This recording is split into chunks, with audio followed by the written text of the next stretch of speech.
There are three basic options that could be considered in a referendum: voting for the government's deal, voting for a no-deal Brexit, or voting to remain in the EU.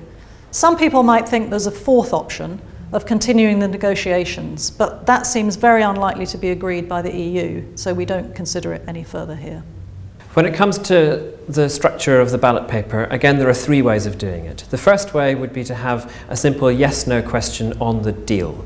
The trouble with that is it's not clear what no means. What would happen if people didn't accept the deal? So we think that isn't a viable option.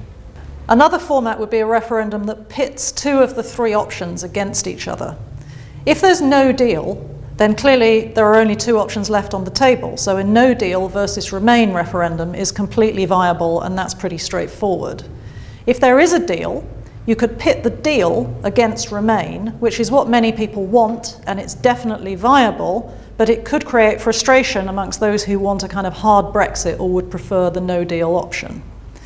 In theory, you could pit no deal against the deal, but that would leave Remainers extremely frustrated, and frankly, it seems very unlikely to get through Parliament.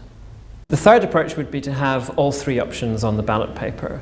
And if you were simply to ask voters to choose their favourite option, the trouble with that is that you could split the vote, and it may well be that no option has a clear majority. So if you do have three options on the ballot paper, then you need to use a preferential ballot so voters can order the three options according to their preferences.